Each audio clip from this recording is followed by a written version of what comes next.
Welcome to the Urban Survivor channel, and today I'm excited to bring you a review of a very compact power station from ALLPOWERS called the S300 V2 and their 100-watt solar panel, which we'll also be testing out later in this video. As more people embrace off-grid living or preparing for emergencies, the need for reliable power sources becomes increasingly important, and these two devices are an excellent solution if you need to power a handful of small electronic devices no matter where you are. In this video, we'll break down all the features of the devices, and I'll share my experience using them and provide you with my honest opinion on their performance, and we'll end with a specs comparison between these devices and some other comparable power stations and solar panels. Alright, so let's dive in and take a look at the ALLPOWERS S300, and as you can see, it's a relatively compact unit with a nice little carrying handle on top, and it has a 288 watt-hour lithium-ion battery pack. On the front of the device, there's a nice little display which gives you real-time info about the output and input in watts, battery life as a percentage, as well as the remaining runtime at the current output, and this is typically more info than you get compared to the other smaller capacity power stations that I've tested,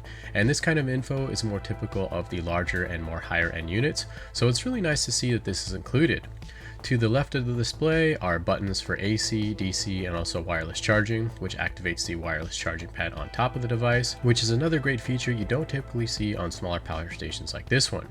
There are also two lights on the front which can be controlled independently, along with two 110 volt AC outlets with a 300 watt output and a 500 watt peak. On the left side, we've got DC inputs which you can use to charge the device with the included charger, and there's also a car charger style output as well. On the other side of the device, there's a USB-C output and three USB-A outputs, and two DC outputs as well. One of my favorite ways to test a power station is with the refrigerator runtime test, and I've done this with a ton of different models, so we're going to see how long the S300 can keep my fridge going. And good news is, from the start, it is able to handle my fridge in the first place, and a lot of similar power stations in this class cannot handle powering the fridge, so this is already a good sign to see.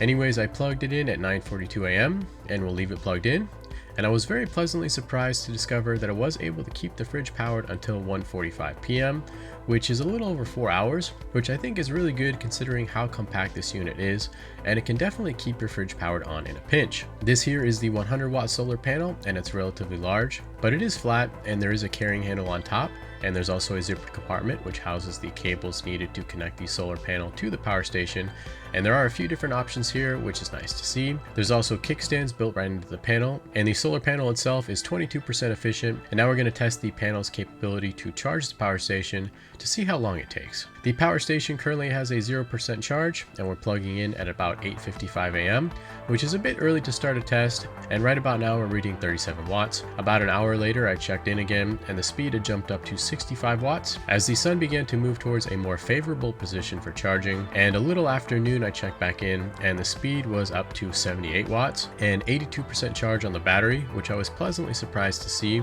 And when I checked back in at 1:30 p.m. the power station was fully topped up, which is right in line with the 5 to 6 hour solar charging claim made on the Amazon product listing page. Alright, so now I want to discuss whether or not the S300 is a good unit to buy, and I've reviewed a handful of power stations on the channel, and I put them all into a simple database to make them a bit easier to compare, and I have looked at a few other power stations in the 2 to 300 watt hour range, and the price per watt hour on this device is 80 cents, which is on the cheap end compared to the other devices that I've tested. And when you consider that you also get a unit capable of higher watt outputs, USB-C quick charging, and a premium display, the ALLPOWERS S300 is actually a really high value unit for the price. So I would definitely recommend this one without any hesitation, especially if you need something small. With regards to the solar panel, I've got a similar database we can use as a starting point. At the time of making this video, the solar panel is actually on sale for $100, but I'm not sure how long this will last, but that does bring the price per watt to $1, which is tied for the cheapest price of all the panels that I've tested. It's also one of the more lightweight 100 watt units in the lineup, but I would say that the build quality on this panel is on the lower end. However, if you don't plan to be too rough on it, my expectation would be that it would hold up just fine for the average user. In conclusion, ALLPOWERS did great with both their power station and their solar panel, and not only are they very affordable for what you get, but they have proven to be reliable, and together they make an efficient and compact kit and can provide you with peace of mind and power when you need it for small essential electronics. I hope this review has been helpful in your search for the perfect power station and solar charger. If you have any questions or comments, please feel free to leave them down below, and I'll also link to some other power station and solar panel reviews down in the description as well.